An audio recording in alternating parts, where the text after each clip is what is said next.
Hello po mga ka-viral and welcome back again to this YouTube channel. Latest update na naman tayo ngayon. Unti-unti nang nabibiyang linaw ang kaso ng malalim na korupsyon sa national budget ng 2025, lalo na sa malaking bahagdan ng pera ng bayan na ninakaw sa budget ng flood control projects dahil sunod-sunod nang sinilbihan ng mga arrest warrant ang mga individual na 18 na kinasuhan ng Sandigan Bayan at Ombudsman. May 9 katao na ang naaresto at patuloy pa ring pinaghahanap ang 9.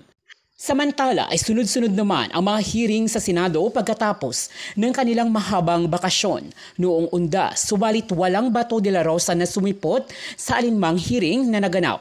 Napansin ng marami na palagi na lang itong absent at hindi na ginagampanan ang kanyang tungkulin, lalo na at hawak nito ang subcommittee regarding sa Department of National Defense, na ayon sa marami ay dapat nang gumawa ng aksyon dito ang Senado, lalo na ang Ethics Committee upang disiplinahin si Bato. Ayon sa nakalap na impormasyon ay nagtatago na umano si Senator Bato at baka bigla itong dakmain ng Interpol at PNP. Pagkatapos kasi inanunsyo ni Ombudsman Boying Rimulya na mayroon na itong arrest warrant galing sa ICC, ay bigla itong nagimbal at hindi na nagpapakita kahit sa Senado.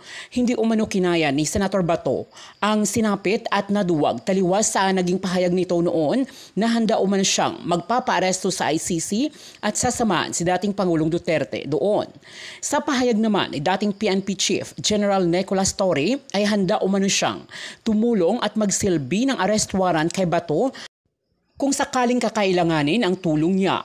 Matatandaang si Torre ang isa sa mga nagdakip kay FPRRD at nagsilbi ng arrest warrant ng ICC noong paglapag nito sa Naiya Airport galing sa Hong Kong. Ayon pa rin sa impormasyon, ay pagkatapos ni Bato ay isusunod na din na aaristuhin di umano si Senator Bongo dahil sa napakamahalagang papel nito noong kampanya kontra droga at AJK ng nagdaang administrasyon.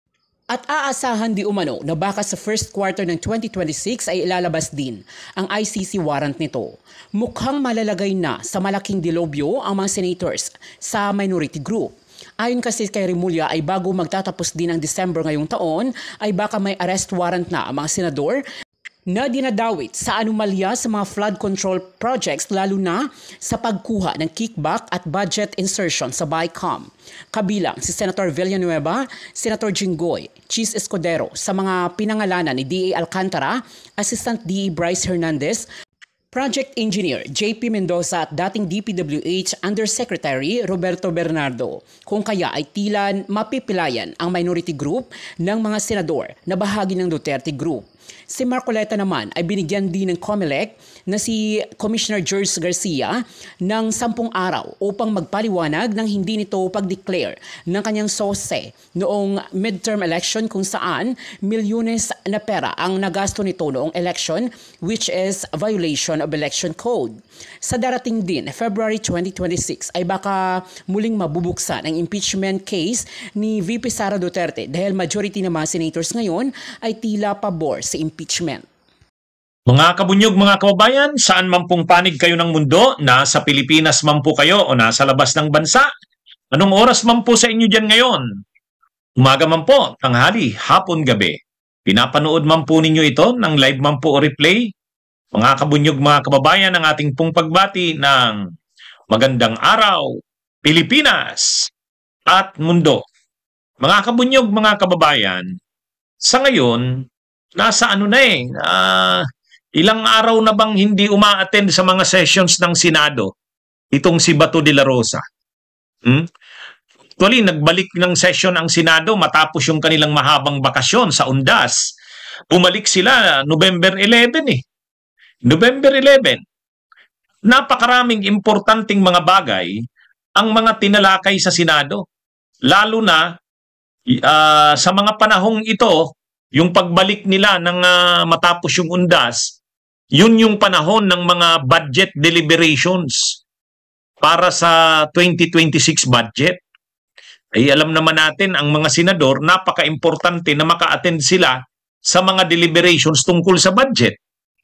Niraras talaga nila yan kasi dapat ngayong November matapos na yan para sa December mapirmahan ng presidente. Dadaan pa yan sa BICAM. Kaya napaka-importante ng trabaho ng Senado Kasi ang haba nung bakasyon nila nung panahon ng undas. Bumalik sila noong November 11. Noong November 14, nagkaroon ng Blue Ribbon Committee hearing. Napaka-importante rin nun. At sunod-sunod na yung mga hearings ng mga tungkol sa budget. Nagkaroon ng mga plenary hearings. Si Bato de la Rosa, mayroon siyang subcommittee na hawak. Subcommittee on Finance, yung tungkol sa mga budget ng Department of National Defense. Sa kanya raw yung nakasalang eh. Tapos ngayon hindi siya uma-attend sa session ng Senado. Ano bang ginagawa ng Senado kapag ang kanilang miyembro ay sunod-sunod na hindi uma-attend sa hearings? Hindi mo naman pwedeng sabihin na justifiable reason yung pag-absent mo dahil nagtatago ka. Unang-una, hindi pa naman kumpirmado na mayroong ICC arrest warrant. Yun ang sabi ni Boying Rimulya, mayroon na. Pero hanggat hindi pa naman lumalabas yun, saka lumapit na siya sa Korte Suprema. Dininay na ng Korte Suprema yung motion niya. Ano pa bang ginagawa niya? Tapos sinisweldohan natin ang ganyang senador. Ano namang ginagawa ng Senado? Itutolerate ba ng Senado yung ganyan? Di ba mga kabunyog, mga kababayan? At saka, akala ba natin, sabi ni Bato de la Rosa nun, hindi siya natatakot kung lumabas yung arrest warrant na yan, haharapin niya naman yan, hindi niya tataguan. Ay ngayon nga, hindi pa nga nakukumpirma sa true official channels kung talagang mayroon ngang arrest warrant, nagtatago na siya. Anong ginagawa ng Senado dyan? Hahayaan nila yung ganyan. At saka diba, dapat ang ng mga senador, ang ugali ng mga senador, hindi nila tinatakasan ang batas. Sumusunod sila sa batas. Sumusunod sila sa rules. Eh bakit ngayon hinahayaan nilang si Bato ay mag-absent ng mag-absent? Sa eskwelahan nga pag nag-absent ka, didisiplinahin ka ng eskwelahan. Ay ito kaya senador ito ng bansa. Kaya ang tanong ngayon sa Senado, wala ba silang planong disiplinahin si Bato? Hayaan na lang ba nila yan na uma-absent ng uma-absent? Parang hindi nila pinag-uusapan. Dapat anuhan nila si Bato. Hanggang kailan ka ba hindi a-attend sa session ng Senado? Ang dami na nating trabaho. Di ba? At saka, justifiable reason ba yan na hindi ka uma-attend kasi ang bali-balita mo may lalabas ng arrest warrant? Ay di ba dapat kung lumabas man ng arrest warrant, harapin mo yan. Kasi yun din naman ang sabi niya, hindi niya aatrasan yan. Ay bakit ngayon wala pa nga, nagtatago na siya. Sabi ng kanyang abogado, hindi naman siya nagtatago. Ayaw niya lang lumabas. Ay mga kabunyog, mga kababayan. Anong klase yan? Sumumpa ka sa tungkulin mo, nagagawin mo ang trabaho mo diligently. Tapos ganyan. Di ba? Mga kabunyog, mga kababayan. Ano yan eh? Absenteeism yan. Bakit? Excusable ba yung absenteeism niya? Yung pag-absent niya? Excused ba yun? Hindi mo naman pwedeng maging excuse yun. Ano yun? At saka alam naman na nandyan lang siya. Wala naman siyang sakit. Kaya ang nangyayari dyan, nagtatago talaga siya. Ngayon, kung nagtatago siya, hanggang kailan siya pwedeng payagan ng Senado na magtago? Tsaka, justifiable reason ba na kaya ka nag-absent dahil nagtatago ka? Mga ano yan eh. Sa ethics ng senador, hindi pwede yan. Kaya ito mga kabunyog, mga kababayan, medyo malaking question na ito sa Senado. Ganyan ba? Ganyan ba ang ethics ng senador? Na una, hindi mo haharapin ang batas? Tataguan mo? At ngayon na nagtatago ka, justifiable reason ba yon para mag-absent ka sa mga sesyon ng Senado? Mukhang hindi lang yan naiisip ng Senado. Kaya sabi ko, gawin ko ngang topic ito. Wala bang plano ang Senado na Senator Bato, hindi pwedeng forever nagtatago ka dyan. Wala pa nga yung arrest warrant. ano na, nagtatago ka na. Saka tama ba yun na magtago ka at hindi mo magampanan ang trabaho mo sa Senado? Ha? Sinumpaan mo yan na gagawin mo ang iyong tungkulin? Tumatanggap ka pa ng sweldo galing sa pera ng taong bayan? Parang napaka-ano niyan. Di ba, mga kabunyog, ano? Mga kababayan? Sa totoo, ang totoo nito mga kabunyog, medyo problemado ngayon problemado ngayon ang minorya. Yung siyam na senador, yung minority, problemado sila ngayon. Kasi talagang malaki ang posibilidad matapya sila. Kung sa makapon, makakastraight, makakastraight, makakapon ang minorya. Bakit? Tingnan nyo. Si Bato de la Rosa, nandyan ang posibilidad na maaresto na ng ICC. Pag naaresto yan ng ICC, nandun na siya sa dahig. Wala na naman siya sa bilang ng mga senador ng minority.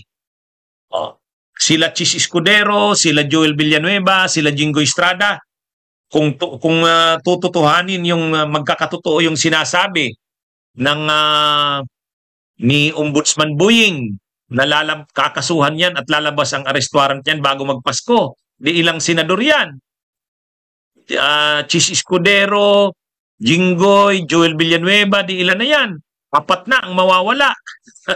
4 na ang mawawala. Kumbaga, 5 na nga lang sila. Mawawala si Bato, mawawala si Jinggoy, mawawala si Joel Villanueva, mawawala si Chis Escudero. Ilan na lang? 5. 5 ang matitira. Sa susunod na mga buwan, si Bongo naman yan. Kasi posible na ring lumabas ang arrest warrant ni Bongo sa ICC.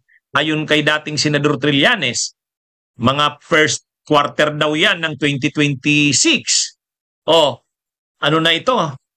Kumbaga pilay, mapipilay, makakastraight, makakapon. Ano bang masasabi natin? Dun sa minorya. Sino pa bang matitira? Ang matitira na lang si Robin Padilla. Si Robin Padilla na lang. Saka si Alan Peter Cayetano. Sino pa ba? Siyam sila. Si Amy Marcos. Si Amy Marcos. Yan na lang yata ang matitira. Saka si Marcoleta. So yun pala ang matitira. Cayetano, Marcoleta, Amy Marcos, Padilla. 4. Sino pa bang nakalimutan ko? Kasi si Bato, si Chis, si Jinggoy, si Joel, plus si Bongo, 5. Tama, talagang makakapon ang minorya sa Senado. Tapos sasabihin na naman nila dyan, sinasadya ba yan? Hindi naman sinasadya yan eh. Talagang normal na yan eh. Unang-una, may anomalya sa flood control, iniimbestigahan. Lumalabas ang mga sangkot galing sa mayorya, o sa minorya. Chis Escudero, Jinggoy, Joel Villanueva. Yun. Kapag talagang kinasuhan sila at lumabas ang arrest warrant, hindi naman pwedeng hindi sila arestuhin. Anong gagawin nila? Magtatago si Chis Escudero? Magtatago si Joel Villanueva? Magtatago si Jinggoy? Ano ito mga kabunyog, mga kababayan? Malaki talaga ang posibilidad na sa darating na mga araw, ang Senado, ang minorya ng Senado ay makakapon, castrated. Ang matitira na lang, Padilla, Amy, Cayetano, Marcoleta. Si Marcoleta nga may problema rin eh. Yung kanyang problema doon sa susi niya. Binigyan na lang siya ng 10 araw ng COMELEC para magpaliwanag hanggang December 1. Aside pa dyan, pwede pang kasuhan si Marcoleta sa Ethics Committee. Bakit? Sabi ni Attorney Pichero Sispera, gagawin niya ang lahat ng remedyo para naman mapanagot si Marcoleta. Kasi yung mga ginagawa ni Marcoleta tulad nun, gumamit siya ng mga falsified documents 2 beses na ayon kay Attorney Espera eh. Yung una, yung notaryo kay Gutesa, falsified yun. Pangalawa, yun na namang notaryo dun sa Chesa, pareho daw yun falsified eh. Ay kung senador ka, gumagamit ka knowingly na falsified yun, eh, ano yun, unethical yun. Pwede siyang matanggal nun kung ang Senado ay didisiplinahin siya. Kaya marami silang kahit si Cayetano hindi rin ligtas eh. Kasi maraming mga proyekto, flood control, infrastructure project sa Taguig na Diskaya ang kontraktor. Mga projects din ba 'yon ni Alan Peter Cayetano? Yan. Aalamin din natin 'yan. Kaya mukhang grabing problemang kinakaharap ang mga miyembro ng minorya. Ayang si Amy Marcos may mga ngayon na yung tungkol sa kaso niya dun sa excise tax ng 'di ba yung tobacco excise tax? Nasangkut yan si Amy. Malamang bubuhayin yan. Kaya maraming problema itong mga nasa minorya ng Senado. Maraming problema sila. Sa susunod na taon, pag lumabas pa ang arrest warrant ni Bato o ni Bongo, ayan, si Bongo delikado na rin. Kaya ito? Mukhang matindi ang nito mangyayari. Mapipilay ang minorya. Tapos sasabihin nila parang tinatarget sila, sinasadya. Hindi naman sa sinasadya 'yun. Talaga lang unang-una. Si Bato matagal naman na 'yan. Panahon pa na presidente pa si Duterte, sinampa na yung reklamo sa ICC. So hindi naman yan masasabi na ngayon lang siya kinasuhan sa ICC.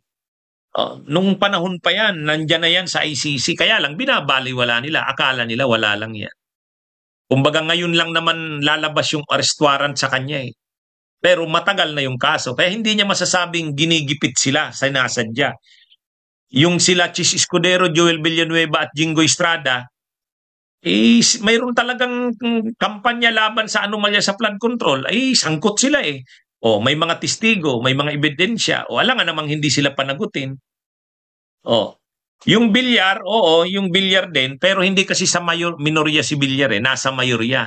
Ang sinasabi natin dito, ang daming mapipilayan. Nakikinikita natin, mapipilayan ang minorya sa susunod na mga araw. At ito pa, hindi lang sa Senado problemado ang kampo ng mga Duterte. Hindi lang. Hindi lang sa Senado. Kaya yung problema ng mga Duterte na yung mga kakampi nila sa Senado mapipila yan, may mga kaso makukulong. Hindi lang sa Senado, pati sa sa iba-ibang mga lugar, sa iba-ibang mga korte, ay may mga kinakaharap na problema ang mga Duterte. Ang mga kakampi, kasabwat, kaalyado ng Duterte. Tulad ni Harry Roque ngayon. Kinansila na ng Regional Trial Court ng Pasig. Well, binibigyan kayo ng 1 taon. Tama po, hindi? Tama po. Nag-withdraw po tayo noong 2019 at hanggang 2020 madadala yung kaso sa ICC. Yun ang pagkaintindi ko po. So ini-invoke po nila yung Section 127 ng Rome Statute na kapag ka po yung krimen na naganap ay nasa period pa nung nandun ka at ikaw ay miyembro ka pa, party state ka, ay kasama pa rin yun. Ngunit nakalimutan po nila na nag-withdraw na tayo sa Rome Statute. At nung hilingin po ng prosecutor the right to investigate, lampas na po siya ng halos 2 taon mahigit. Tama po. 2021 na sila nagsimula mag-imbestiga. Bakit po, alam ko naman po napakaraming abogado ng DFA, bakit hindi po ninyo tulungan, halimbawa, kung sino man ang dapat tulungan dito? Hindi naman ang pinag-uusapan dito, panig lang tayo ng gobyerno. Paano yung mamamayan? Nalalagay po sa ganitong kalagayan. You can help them in so many ways. Ano po ang ginawa ninyo? Kung maalala po ninyo, hindi yung DFA, kundi yung DOJ at mismo si Solgen Menardo Guevara ang siyang pumunta sa The Hague para ipagtanggol ang Pilipinas at sabihin na wala ng jurisdiction ang ICC sa atin pagkat lampas na nga yung 1 year na transition phase. Kaya eto nga, pinaglalaban hanggang ngayon ng mga abogado ni Presidente Duterte dati na walang jurisdiction ang ICC sa kanya at sa buong Pilipinas at ito ay natalo sa unang pagkakataon, ngunit on appeal siya ngayon. Pero ang posisyon po ng ating pamahalaan, Mr. President, ay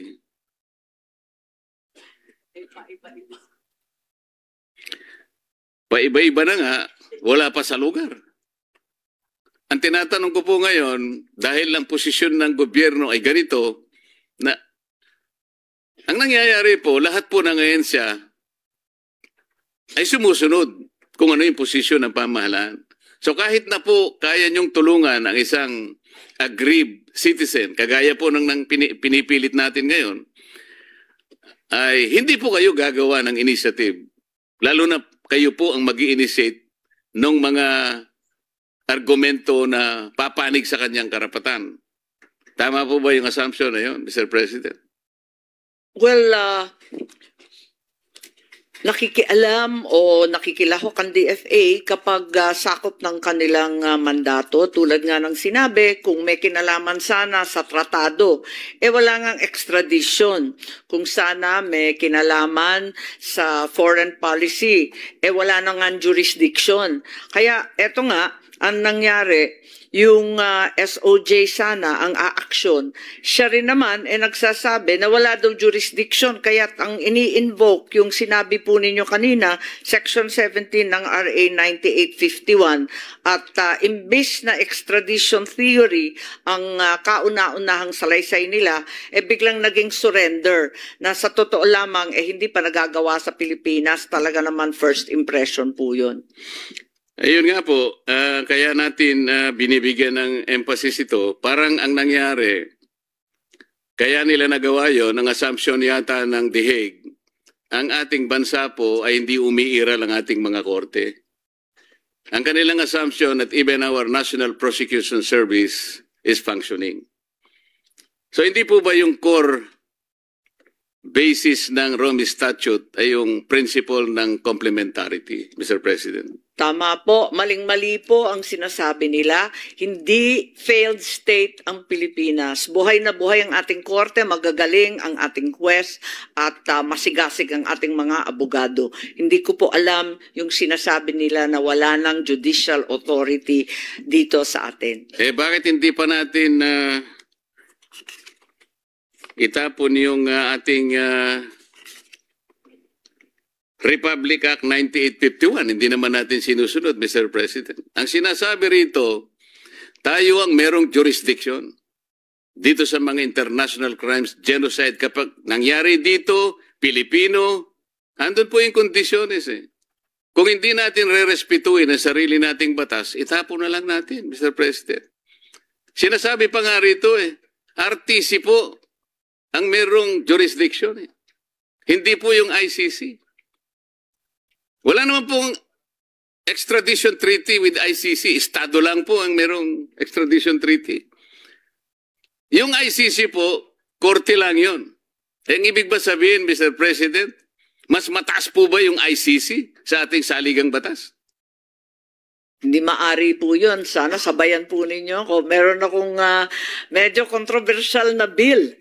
Sana suportahan ninyo na eto nga, nabawal yung surrender na walang warrant of arrest na nagmumula sa korte ng Pilipinas. At na-file ko na yun at ang kanyang nickname, ika nga, yung Rodrigo Duterte Bill. Pagkat maliwanag na linabag ang saligang batas at pati lahat ng international at local laws po. Opo, Tama po yun. Pero kailangang ulit-ulitin po natin. The authorities may surrender or extradite. May.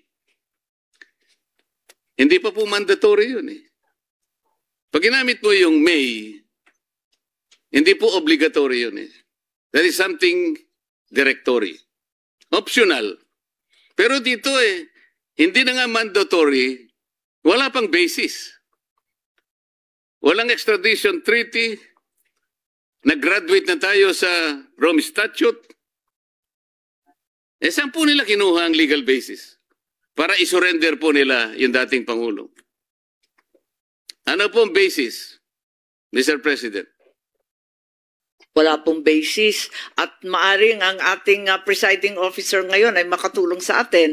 Pagkat nung inungkat ko yung transcript at yung pangyayari doon sa pagpasa nitong bill na to, itong extradition law ng Pilipinas, natuklasan ko na yung surrender ay tumutukoy lamang sa dayuhan. Isusurrender ang dayuhan. Subalit yung paliwanag ay natanggal matapos yung debate sa floor. Hindi ko alam kung sinadya yun o talagang nakaligtaan lamang. Kaya kinakailangan siguro baguhin po natin at gawing maliwanag na yung surrender, aliens accused overseas. Samantalang yung Pilipino, extradition talaga ang masusunod. Kaso po, Mr. President, makukorek sana natin ito. Alam ko po, ang ating sponsor ay gumawa ng kaukulang complaint tungkol dito para itong pangyayaring ito ay mabigyan natin ng tamang kasagutan kung anong dapat gawin. Ano na po nangyari doon sa inyong asunto, Madam Sponsor, Mr. President?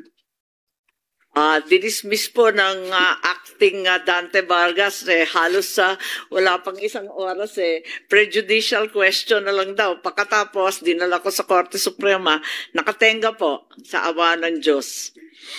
Ito rin po ba yung Dante Vargas, Mr. President, na gumawa ng isang office order na tanggalin yung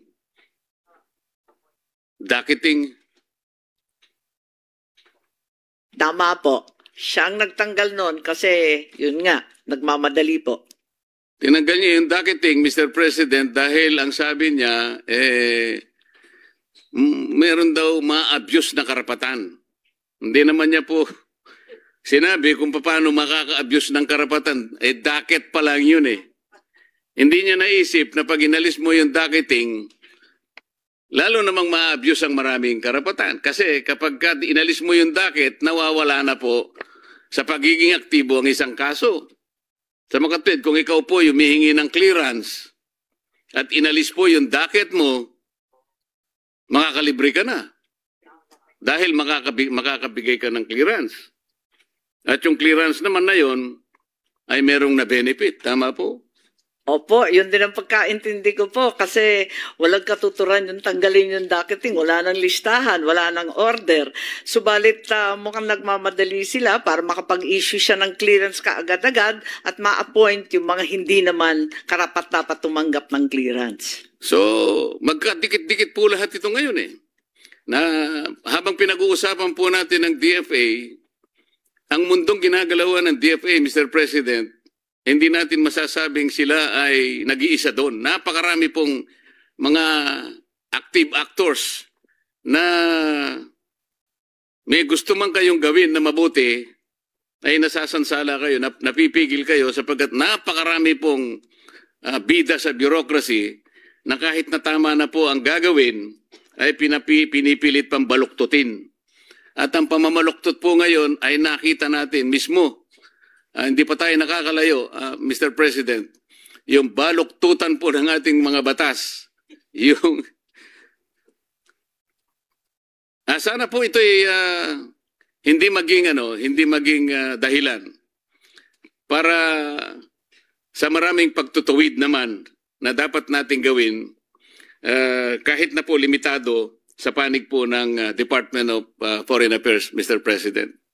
Ako po ay nagpapasalamat sa inyong panahon, lalong-lalo na sa sponsor, Mr. President, sa kanyang pasensya at lalo na sa DFA sa pagbibigay po ng panahon sa pagmumulat natin sa maraming bagay na dapat nating ayusin kahit na sa ating panig lamang. Salamat po, Mr. President.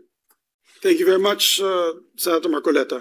Maraming salamat, Senator Marcoleta. At President, yes po. Yes, next to interpolate the measure, Senator Robin Hood Padilla.